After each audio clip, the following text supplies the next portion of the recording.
Hello, and welcome to the Rock Metal Podcast. I am your host, John Harris, and on my right-hand side is my right-hand man, Gabriel. We have a river that needs to get dove in. You know what? There's different ways of saying that, and we might get into that. I've met people, I grew up with dove. It's a dove. However, yes. I grew up with some people who would say dove. Really? Maybe that's a Canadian thing. I don't know. Yeah, because they would say, well, the reason it's called a dove is because it dives, and in simple past tense, it dove. And I was like, yeah, but I disagree. Sure. Yeah, that's weird. I've never heard that pronunciation before. Like, do you say loave? Like, I loave you? No, it's love, baby. And today on our podcast, we have Cavern, who has a new album called Powdered, which was released last year. Right, I'm being joined by Steven to share some more information about this release and what the band has got going on. So, Steven, welcome to the show. Hey, how are you? I'm happy to be here. Thank you for having me. Absolutely great to have you on. Something you mentioned initially that I wanted to get into, because I think almost everybody in the world right now needs a little, I don't know, more meditation. You said you did a 20-minute meditation. Yeah. I practice meditation every day. I've been doing that for a couple months now. I picked it up about halfway through the whole pandemic year. I started off just doing simple 10 minutes a day, and that got, more and more and more. So at this point, I try to do at least 20 minutes a day, and sometimes I'll do 2 20-minute sessions. And I've really found it to be beneficial. I mean, I've done a lot of different things to try to practice more mindfulness and like yoga and just simply working out, things like that. But meditating every day, having some sort of practice that you stick to, that has been so beneficial for me, at least. And I highly recommend people try it out. What was it about? Because you mentioned somewhere, I think like halfway through the pandemic year, you started doing that. What was the inspiration? Was it just like everything that was going on? You knew you had to do something? Sort of, yeah. It had a lot to do with the fact that we weren't playing shows regularly. We weren't practicing regularly. And I had this weird epiphany, and I remember being on a Zoom call with Zach and Rose, the other two in Cavern. And I was explaining, like, man, when I'm playing a show, I'm behind the drums, or when we're at practice, it's almost like my mind goes into this state of just nothingness. Like, I'm not really thinking about anything. And I'm like, all these years, like, I've kind of been using that as my form of meditation, just simply playing music, playing drums. And it was like, 6 months in, I was like feeling strange and just dealing with the general anxiety, depression sort of stuff. And, struggling with my expectations of how I thought the rest of the year was going to go. And I realized, like, through meditation, that I was trying to live life as if it were a chess game, and I should be living as if life is like a Tetris game. So less strategy, like, you can't really form a strategy. You just kind of have to let the blocks come down and arrange them. Does that make any sense? Mm-hmm. So life is still a game. You just have to get the right game so that you have the right strategy. Realizing that I'm not in control of anything, and that sometimes you just have to let the blocks fall and just arrange them as you see them. So yeah. Well, actually, just yesterday I chatted with a band who wrote an entire album about the concept of absurdism as it relates to existentialism. And something else, nihilism, and how basically life is just absurd. Sure. And, without being depressing, we're here without having asked for it. And within that puzzle, we then either have a choice to, like, I don't know, be thankful that we're here even though we didn't ask for it. And without sounding depressing. Like, that's just, Sure. And I think that's a kind of a cool concept, and I think humans overall struggle with impermanence and dealing with the fact that, everything's impermanent. And I don't know, I just feel like mindfulness and meditation really helps me with that sort of thing. So yeah, well, I highly recommend it. Something else you touched on too, Stephen, and I've read a lot about this myself, is meditation doesn't have to be sitting in a Buddha pose. It could quite literally be the fact that you go into the zone when you're behind the drums. Sure. Yeah, I mean, a lot of people say that their form of meditation is going on runs. And I run as well, and I never really thought of that before, but anything could be meditation. It doesn't have to be sitting on the cushion with your legs in a certain position with incense burning, even though that's what I prefer. Yeah. Yeah. It could be going on a bike ride or just simply drawing, working on art, like I said, running, things like that. Mm-hmm. Anything just to clear your mind from all the clutter that we deal with. And it has a lot to do with things like social media and just how many things are just pushed in our face all the time. And, there's a million thoughts going through our head all the time. And it gets difficult sometimes to manage. So I don't know. It's good to have a form of meditation. Yeah. You mentioned the cushion, the incense. I imagine there's a little Buddha off in the corner. One of the little cats that's waving. Red candles. What did you start with an app? Because I know there's so many apps on the market, that guide you through meditation. Did you start there? How did you get into it? What did you do? I got into it initially through a book called The Meditator's Guide by Ram Dass. Not sure if you know of Ram Dass. And you can go on YouTube, and he has a ton of guided meditations. I'll just leave that to you to research Ram Dass. I don't want to go into all of that. He's just a brilliant man who we were very lucky to have on this earth. He's written books. He's done a ton of lectures and things like that. Mm-hmm. I highly recommend checking out some of his stuff. And I mean, I do use the Headspace app every now and again as well, just because sometimes I feel as if I just need a little bit of push to help me out. Whereas just sitting in a room in complete silence can be a little intimidating at first. So yeah, go on YouTube, check out some Ram Dass guided meditations, check out the Headspace app. It's all really beneficial. Mm-hmm. I read that somewhere. The scariest thing somebody can do is be alone with themselves. Yeah, alone with your thoughts, right? I used to be that kind of person. I was very afraid, but yeah, you've got to come to peace with those things, I feel. Mm-hmm. Now, speaking of those drums and meditation in the zone, baby, let's talk about Cavern for a second, if that's okay. Sure. Yeah, why not? Why not? So Why not? The senior album, fourth full-length album, Powdered, produced by and recorded by Kurt Ballou. Which was on Nail the Mix previously.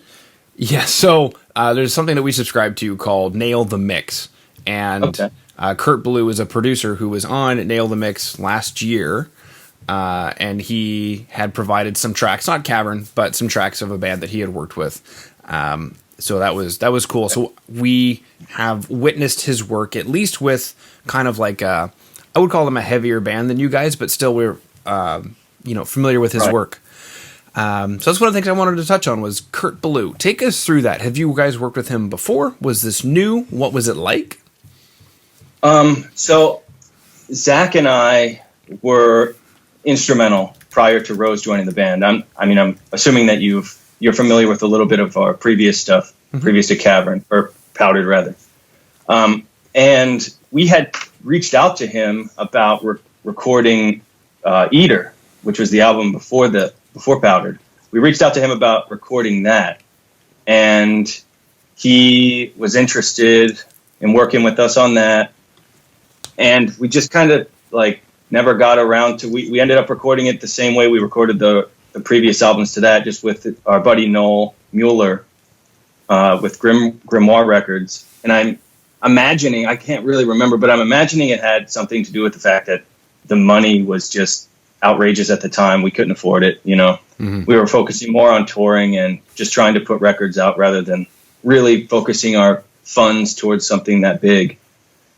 So we had already kind of contacted him. We'd emailed him and stuff before. And when Rose joined the band, we were doing a little touring through Canada, and I can remember at the exact moment we're driving back from Montreal, I believe, and like we had just crossed into the US, and we're like, man, you know, we need to record this record soon. Should we do it? Should we like reach out to Kurt and really do it and you know, put it out like that? And we're like, yeah, let's just do it. So obviously it's a huge step from, you know, recording with our buddy in his basement in Baltimore to recording with, you know, the infamous Kurt, you know, someone at his status. And it was really cool, man. He was a great person. It couldn't have gone smoother, really. We stayed there at the studio the whole time. So it was awesome. It was surreal as well, because obviously he's one of my heroes, and it's the same with Zach and Rose. I've been a Converge fan for years, so it was really cool to not only, you know, meet him, just to see the studio and see where some of my favorite records were recorded, and yeah, it was awesome. I guess the question then is, actually a couple of questions.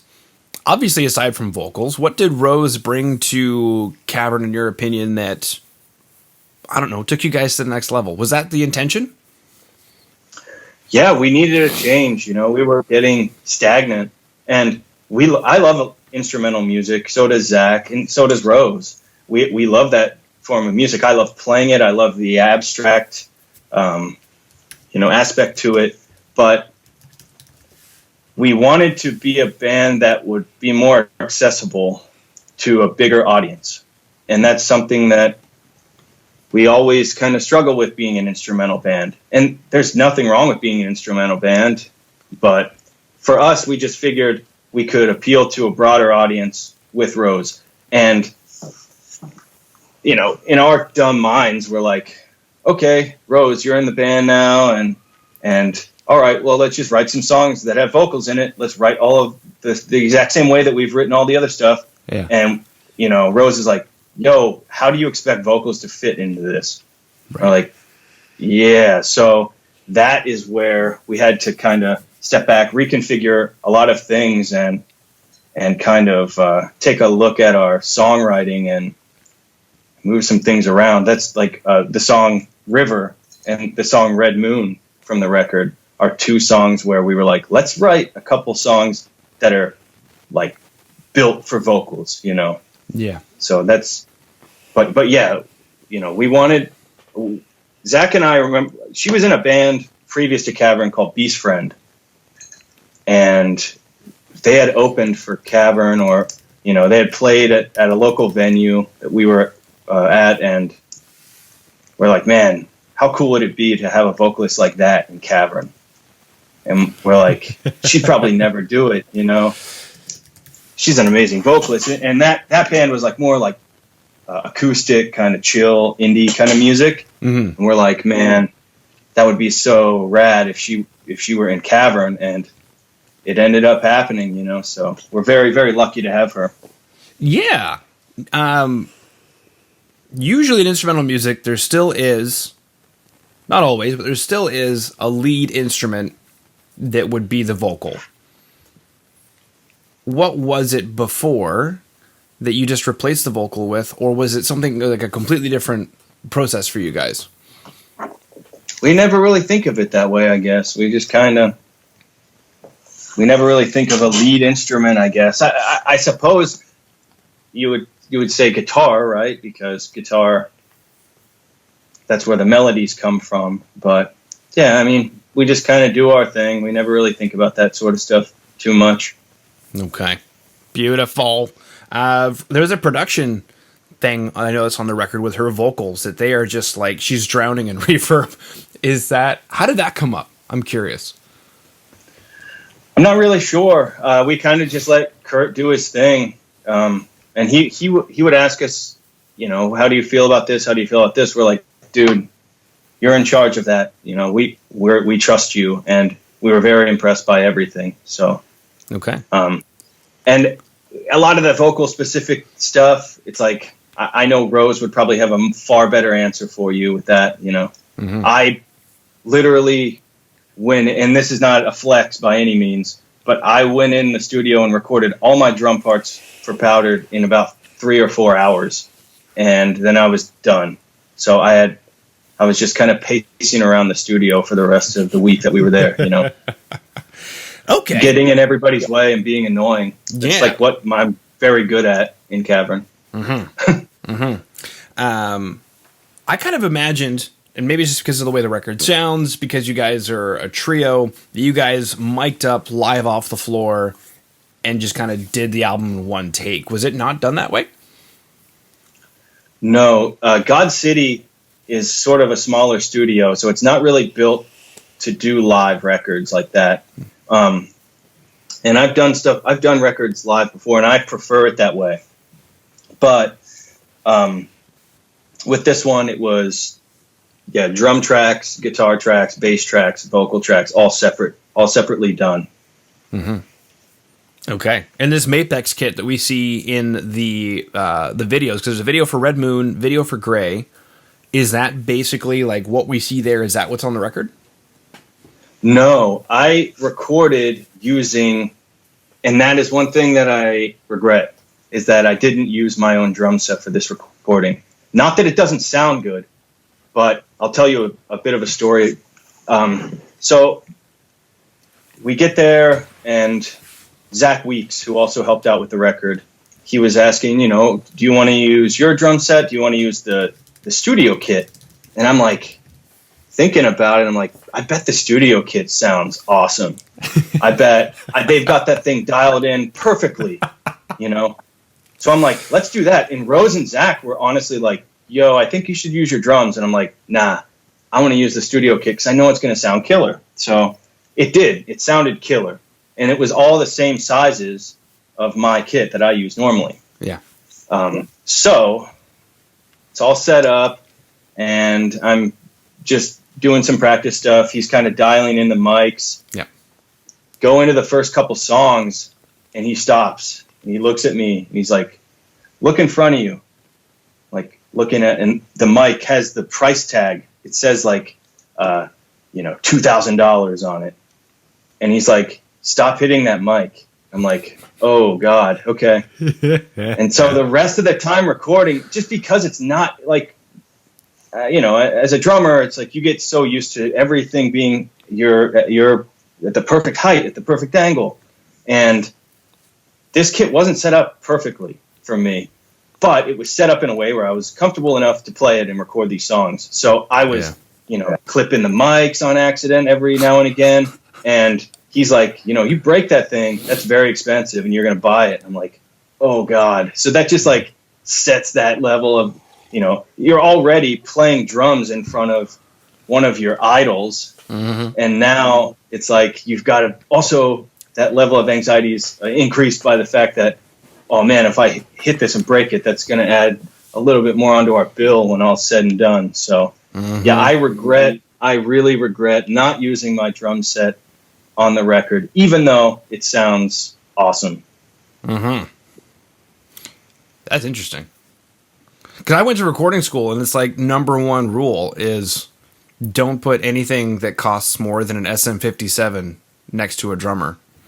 Yeah, well, I guess that's why, Kurt gets those amazing drum sounds. It's because he's willing to do stuff like that. Yeah. But, the drummers that he's got coming in there are, class A level drummers who, don't mess up. And I'm like, I don't practice drums. I mean, I don't think I'm terrible at drums, but I don't practice drums unless we're playing or doing band practice. I don't have drum set at my house. So I know my drum set, and that's about it. So it was scary, but I wish I would have used the Mapex on that one. Yeah. Well, and something else too, I had this chat with drummers before. I haven't recorded obviously a drummer in a while because of the pandemic, but the conversation I usually have with them is, how is your drum set up? Take a picture of it for me.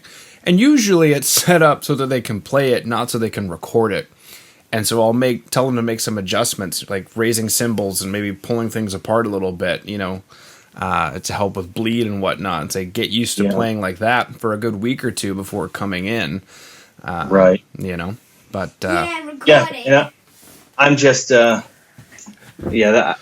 like I remember too. It's like a couple months after we left the studio, I was reading. I bought this Marky Ramone biography, maybe autobiography, but he's writing in there about like when he's first started out playing drums and his first recording experience in a big studio. And he's like, I used the studio kit, and he's like, I always kick myself in the ass for doing that. And he's like, I never have ever done that, after. And I'm like, man, I feel you. So the feels, baby.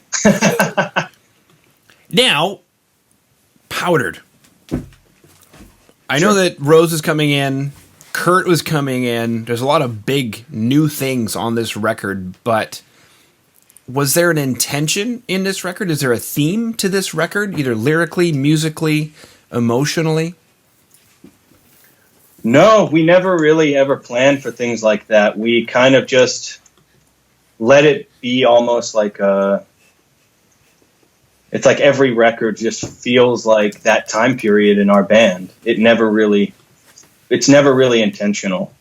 It's like however we're feeling at the time, and we never ever set out to do anything intentional when it comes to that.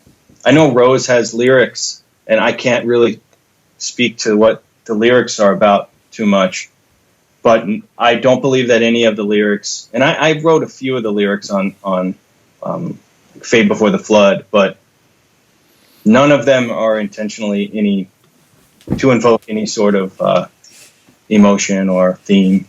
Okay. Abstract. Mm-hmm. What was your favorite part about Montreal? Montreal, we just have great friends there, man. Everyone in Montreal is nice to us. Aww. Everyone in Canada is nice to us. We have, we were actually like Zach and Rose and I, we were talking about this the other day where we're like, man, it seems like people in Canada really like our band. And I'm like, yeah, it seems like people in Canada more so than people in the US like Cavern for whatever reason. And the record, streaming wise, did much better in places like Canada, places like the UK, France, Germany, than we did in the US. So, but back to the question, my favorite part about Montreal is just the friends that we've got there. Cool. And the people that book our shows and bands we play with. Yeah. No, I was going to say you mentioned the UK and like France and stuff too. At least from a Canadian perspective, you guys have a very Canadian friendly sound, and it's hard to describe why. But yeah, I mean, obviously I can't usually tell by listening to a band whether they're from Canada or not, but if you had told me that you guys were Canadian, I would have just bought it. Like I would have been like, yeah, that makes sense. Right on. Well, that's a compliment to me because, I mean, like I said, we play Toronto, we play Montreal, and the shows are tremendously better than if we were to even play a show in DC or Baltimore, which is kind of like our home base. Mm-hmm. So, not that we don't love playing shows there, but... Yeah. I was going to ask, why do you think that is? It's just a saturated market? You guys have a different sound? I'm trying to think of another band from that area that I've chatted with. I've chatted with a few. Caustic Casanova, I think, comes to mind. Yeah. Okay. They're some of our really, really good friends. Yeah. And...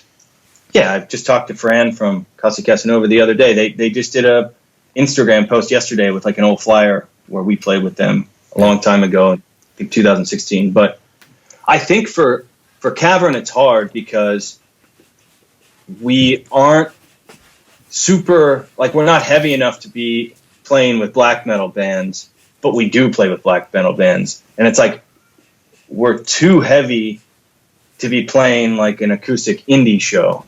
But sometimes we do play those shows. So it's like, it's hard. Yeah, it's strange. And it's like, it's hard for us to get put on a good bill. But I feel like for whatever reason, when we come to Toronto, Montreal, the bill is always like on par with how we kind of sound. Just locked in. And I can't really think of any bands off the top of my head that, we played with in Canada right now, but just seems like the bills up there are a little bit more targeted.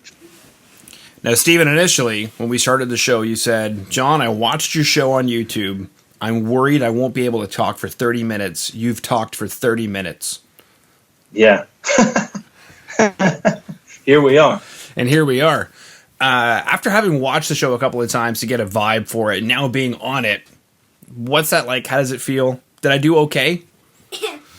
Yeah, you're awesome, man. Okay. Yeah, you're a great interviewer. Oh, well done. Thanks, mister. You're a great interviewee. You've got a really good talent. Oh, thanks, mister. You got a talent on drums and good looks. And you've got a really cool sidekick as well. Oh, thank you. He says co-host. You're a really cool sidekick. Oh, thanks. You're a great co-host. Bing, bang, bong.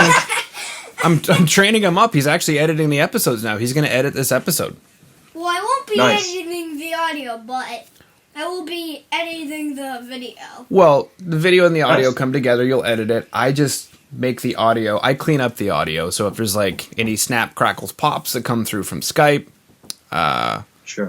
compressing it so that it sounds more consistent. It sounds more professional, as you heard, when you were watching it, etc., etc.